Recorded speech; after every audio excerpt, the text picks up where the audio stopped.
Tonight I was going to talk about what's happening with the fifth dimension energy and how it's affecting us physically, mentally, emotionally, and spiritually, and sexually, because it's definitely changing the way we do things or think things. And I was going to address the regular person that may not be familiar with the energy or understand it, but in a practical way, how to prepare for it. And that begins with cleaning up our energy. And the first thing we have to do cleaning up our energy is to be aware that everything begins with a thought. So we have to be aware of how we think, how we put that thought out into the world. And that's what everyday living, we can either see it negatively or see it positively, or we can, when people are talking to us, we can be paranoid about it. I think they're talking about us. I'll guarantee you they're not. Whatever they're saying negatively reflects about them more than it does about us when they're talking to us. So when we are aware that everything begins with a thought, then maybe we need to start training our brains to begin with intentions. We start every day with intentions, how we want our day to go. We have to train our brains to look for the positive in everything that we do and everything that we say, because that will definitely begin to raise our vibrations and accommodate the new energy. And we have to learn to let go of all belief systems, of judgments, of how we judge people or how we perceive to be judged. You just need to allow people to be who they are. They're on their journey. It's not our job to change them. It's not our job to correct them. And that's a challenge for most of us, unless we do a lot of compassion. And let's see what else. We have to let go of all the old hurts. We have to let go of all the transgressions that we didn't agree with. We just have to let go. And most importantly, ask for help. Even if you don't believe in a spiritual hierarchy, still ask for help. But the most important thing about asking for help is receiving it. If you're not open to receiving, you can be asking until the cows come home and it won't happen. The cows will still come home and you'll still be standing there asking and getting no answers. So it's really important to be aware if you're open to receiving. A lot of people are givers in the world, but they're not willing to receive anything back. So it's really important to do that self-inventory and see how well are you receiving. For example, if someone gives you a compliment about an outfit you're wearing, lots of people come back with an excuse why they're wearing that outfit. I suggest just say thank you, because that's the beginning of receiving, just to say thank you. This is a way of cleaning up your energy. And the other, I've talked about this before, the ego of the personality and the ego of the soul, because this is a good way to be aware of how you are using your energy or misusing your energy. And the ego of the personality is envy, gratification, and obsession. I'm going to say that again, envy, gratification, and obsession. When you're in any of those, you need to switch to the ego of your soul, which is encouragement, gratitude, and observance. And that goes along with the choices you have with people in your life and how you want to either respond to them, react to them, or reflect. Now, responding to them, you're going to come deal with just the facts. Reaction is totally emotion. And reflecting, you can do one or two things. Reflect on what they're saying and say nothing, or reflect what they're saying and reflect it back to the person. Oh, is this what you meant when you said such and such and such and such? It helps to clean up the energy. It helps to clean up misunderstandings, which begins to help to clean up your energy. So we can talk while we're waiting for someone to call in. Okay. Because I had gone through some of my things about cleaning up our energy, and I was going to say a little bit about love versus like, and oftentimes we get that stuff best family systems, and we feel we're obligated to love everybody or to like everybody. And working with some families in the past week or two, I discover that I give them permission to love them all, and you don't have to like any of them. And we do have Kim on line 1 whenever you're ready to take that one. That's okay, I'm ready. Okay, Kim. Hi. Speak up. Hello. Well, Hi, thanks Kim. for taking my call. Hi. I have a question about the energy, and I'm feeling very scattered. And I wanted to find out, everything that I've been trying to do business and company-wise seems to hit a block. So I'm wondering if you can give me some guidance on what to do. Well, I can tell you that there's an awful lot of things that are happening right now that nothing seems to be going the right way that we think it should go for some people. And sometimes it's a matter of sitting back and just allowing for the energies just to move the way they're supposed to move in terms of tapping into what you want.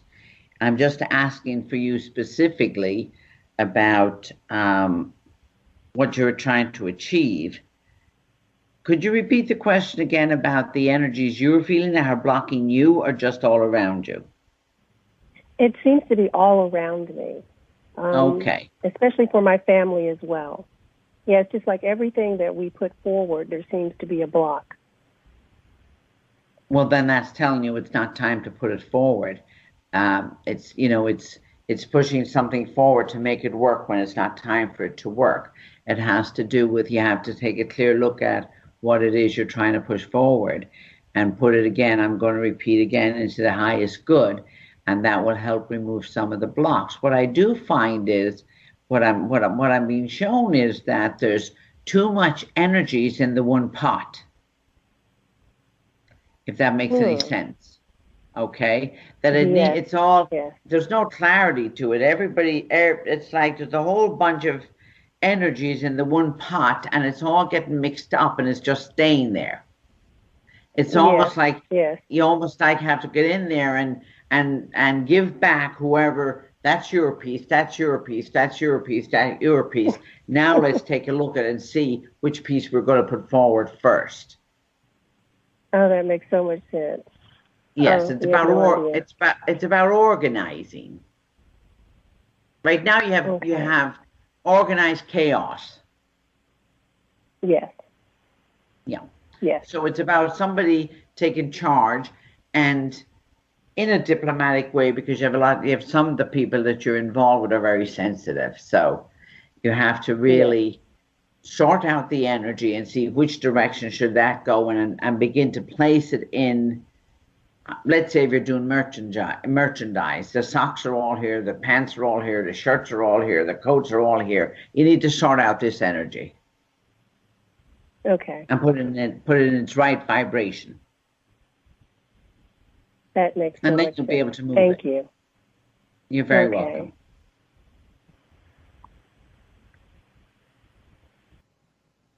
Okay. You want to go ahead with your thoughts and ideas there, OMENA, until we have another caller? Yes. I was going to talk about love versus like. When we love somebody, we have to look at if we love them unconditionally or conditionally. If we love them conditionally, our ego is very invested in how we want that person to be. And oftentimes it goes against the grain of the person. So we have conditions on how they should look or behave, or we disapprove of certain behaviors, but the person doesn't realize that this is not love. So we all end up feeling guilty, and there's bad feelings all around. Now, if we could love the person unconditionally, that doesn't mean that we approve of everything to do. It's just that we keep our mouths shut about it. If we love them unconditionally, we then see them as somebody that's moving along in their lives, doing the best that they can. We send that love out to them.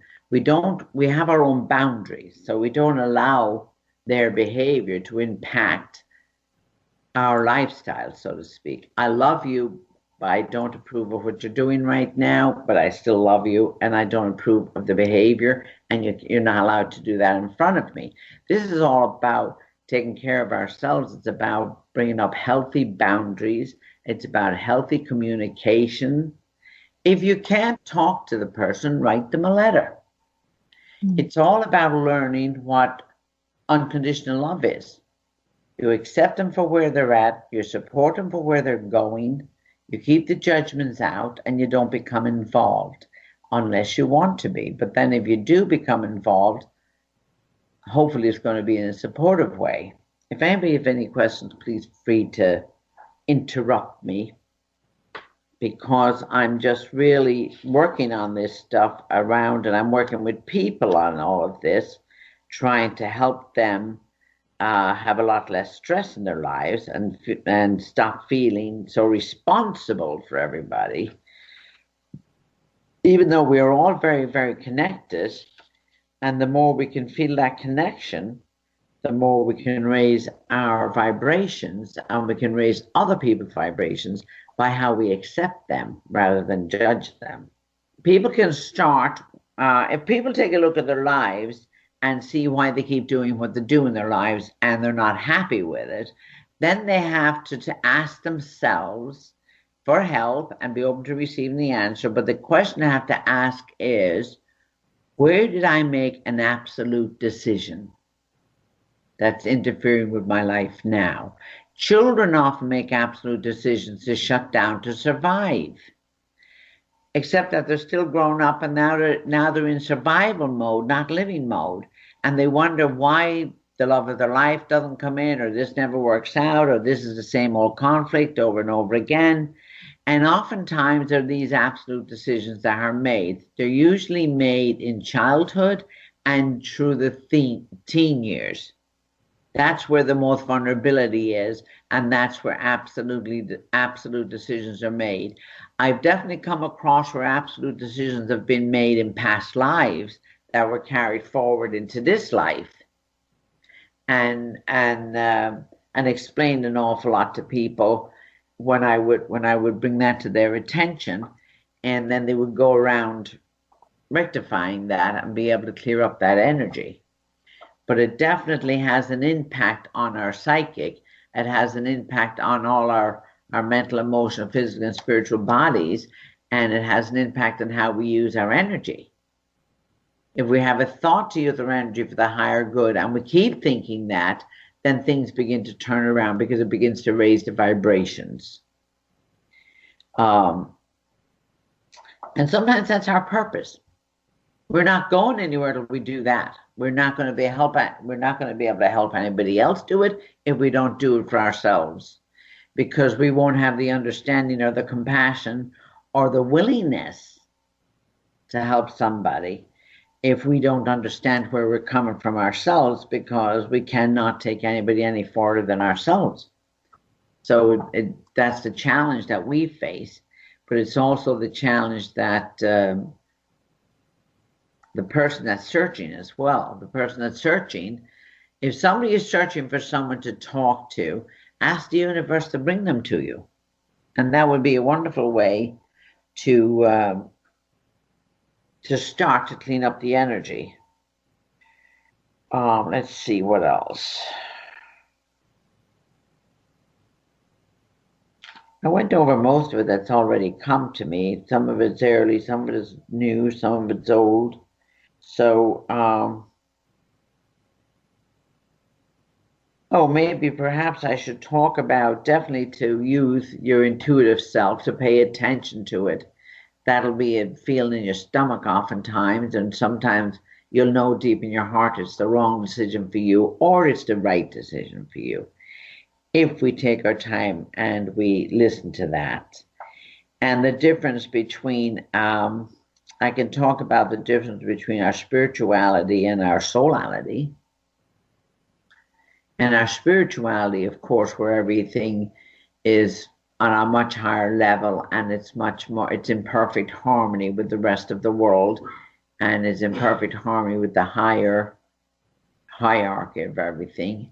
That's where our souls and our soulality is constantly trying to achieve that spiritual state.